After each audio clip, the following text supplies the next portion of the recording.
Hello, hello, hello. So for today's video, mag-unboxing tayo. So binili ko to online sa Nordstrom Rack. Ang bilis lang yan, nung Wednesday night ha. Wednesday night, tapos nag-ship na siya nung Thursday, tapos today's Friday. Eto, na-deliver na. So, bubuksan natin. So, ang laman nito ay dalawang Gucci na shades, tsaka isang Carrera na shades. Ayan, ganyan. Pero yung Carrera kasi, hindi namin siya gagamitin. Actually, kay Arnold yon. Hindi niya gagamitin as shades, pero papalitan niya ng lens. Parang ganito. Ito binili ko to. Gucci rin to eh. Ayan. It's Gaki. Gucci din siya. Nung binili ko to, shade siya. Tapos pinalitan ko lang yung lens kasi gusto ko siyang gamitin as eyeglasses. Ganyan. Nung una pa nga, ayaw pumayag nung EO. Sa Executive Optical ko lang siya pinagawa kasi mura. Nung una, ayaw nilang gawin kasi baka mabasag daw nila or masira tong frame. Ganyan, mahal pa naman. So, ayaw nilang gawin. Nag-sign na lang ako ng waiver para gawin nila kasi gusto ko talaga siya gawing glasses. So, anyways, so yun, bumili si Arnold nung Carrera naman. Carrera yung brand na shades. Pinabili niya sa akin. Yun ang gagawin niyang eyeglasses. So, again, binili ko to sa Nordstrom sa website. Yun. So, ito pa ang problema ko. So, hindi gumagana yung credit card ko dun sa site nila sa Nordstrom. Kasi siguro meron silang security dun sa website na kapag yung billing address is hindi US, hindi nila tinatanggap. Kasi nagamit ko yung credit card ko naman sa ibang online shops. Ayan. So, ito na siya. So, ayan. 3 ang laman. Unahin natin yung Carrera. Unahin mo natin yung Carrera. So, ito shades to, pero gagamitin ni Arnold as eyeglasses. So, papalitan niya yung lens. Magkano bang price ito? So, tong Carrera, actually, mga sale to ha. Mga nabili ko, mga sale to. Pero hindi ko na sabihin kung magkano ko siya nabili. Sabihin ko yung original price. So, ito, $179. So, magkano yung $179? 179 times 58. So, 10,300. Pero, mura na to. Kahit i-base mo sa original price, mura pa rin siya as compared sa price natin sa Pilipinas. So, ito na siya. This is Carrera.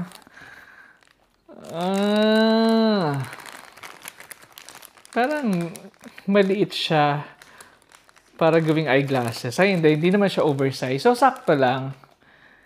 Sakto lang. So, again, papalitan to ni Arnold. Gagawin niya tong eyeglasses. Papaalis namin tong lens. Tapos, gagawin niyang eyeglasses. Ayan. Sukatin nga natin. Maganda ba? Ay, maganda yung fit. Maganda yung fit.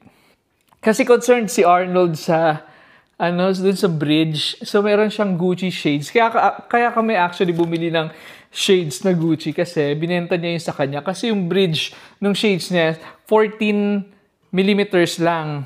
Siguro dapat sa kanya 16 plus. So, binenta niya yon. Tapos, bumili kami ng bago. So, ito, feeling ko sasakto sa ilong niya. Sa ilong niyang retokado. Kasi totoo, iniingatan niya kasi yung ilong niya. Kaya, hindi siya pwede yung maliit na bridge. So, dapat sa kanya mga 16 millimeters up. Okay, so next natin ay Gucci shades. Ay, ang ganda ng case niya. Parang, avocado green, olive green. Kasi yung una namin Gucci shades, yung case ko blue. Yung sa kanya, green. Green na color. Color, ano ba yun? Dahon. So, ito parang maganda siya, olive green. Halakang, hirap buksan. Iniingatan ko kasi, dalawa yung binili ko para mapagpilian kung anong mas maganda. Kasi dito naman sa States, madali mag-return. So, kung ano maganda dito, dun sa dalawa, sorry namin yung isa. Unless, magustuhan ko yung isa. Keep ko na. Pero kasi halos pareho lang din siya nito. Pero tignan natin. Ayan, nabuksan ko sa kanya. Iniingatan ko kasi yung packaging. Ayan, sa wakas. Uy, nasira din. Nasira din. Okay, here we go. Eto na. Ay, ang ganda ng color talaga ng case.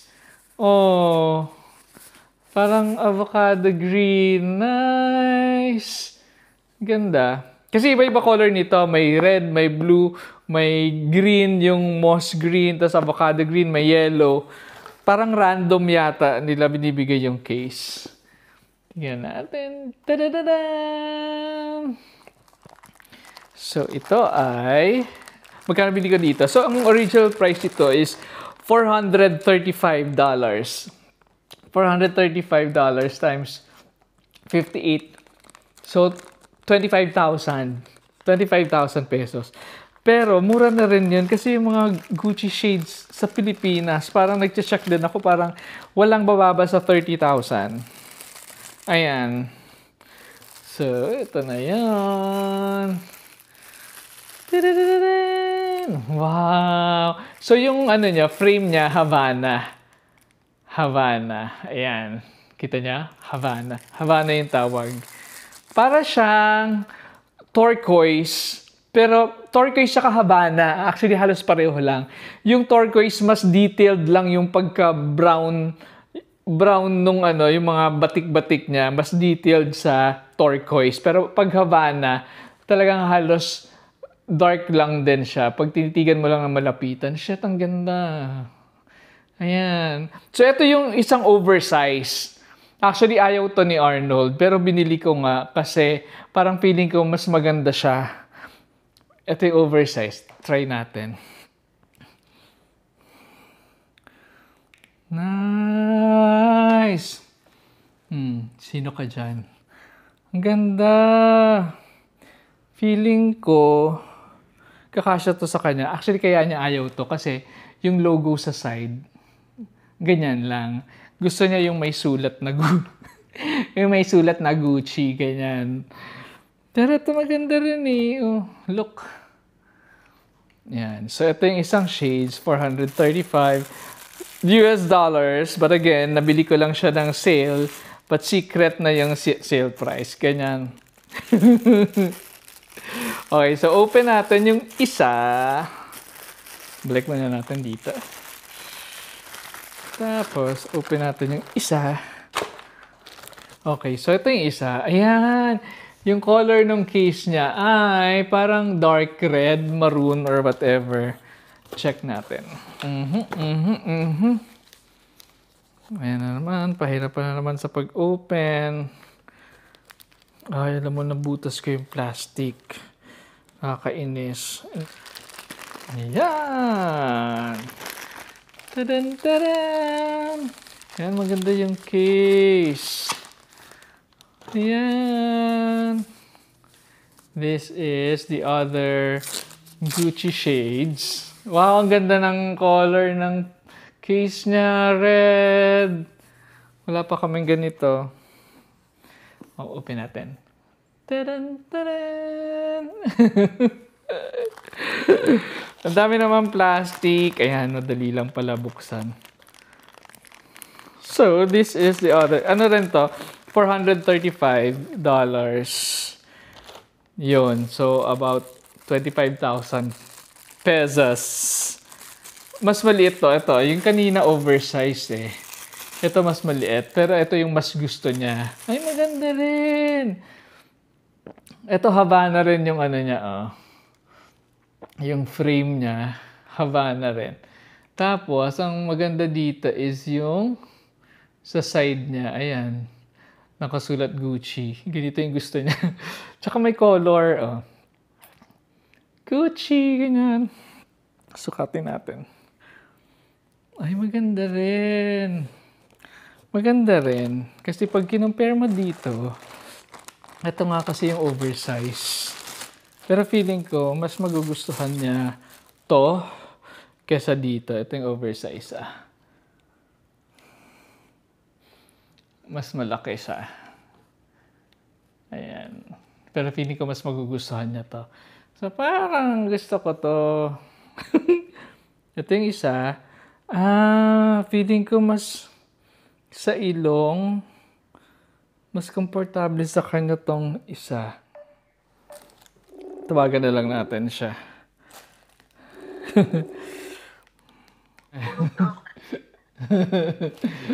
O, mamili ka. Actually, feeling ko mas maganda yung isa. Yung gusto mo, feeling ko mas magugustuhan mo yon kesa dun sa dinagdag ko. Wait lang. Ito yung binili, yung gusto ko.